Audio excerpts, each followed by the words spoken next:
Very cool. I'm talking with Bert I. Gordon, Mr. Big, right? Yeah, that's what they call me.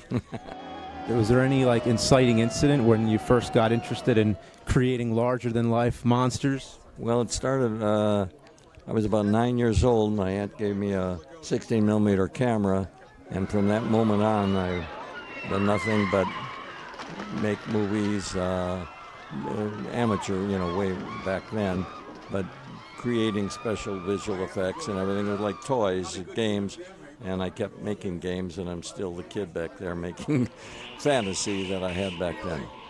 Special effects today aren't as special, I don't think, as the old ones. Was there any film in particular that inspired you?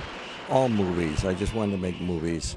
And, I saw Frankenstein, scared the hell out of me, and Dracula, and all of them. I saw them all, loved them all.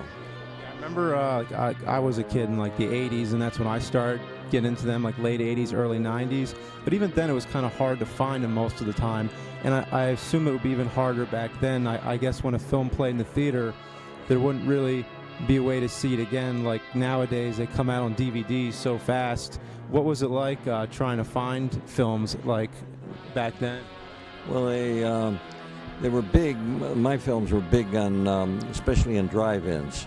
But they played in. I went to New York for the opening of one at the Paramount, and for the Amazing Colossal Man, and they had a 65-foot cutout of the giant in the film, and they had second-run theaters.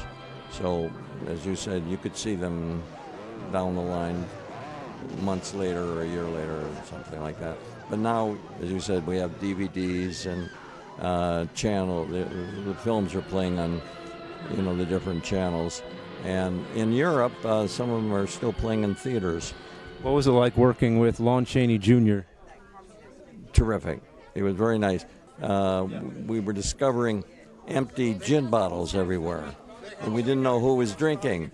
And finally, near the end, we discovered that he was the drinker, but it never affected his acting. He was on set perfect.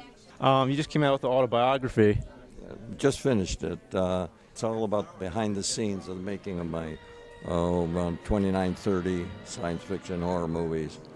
I enjoyed making films very, very much,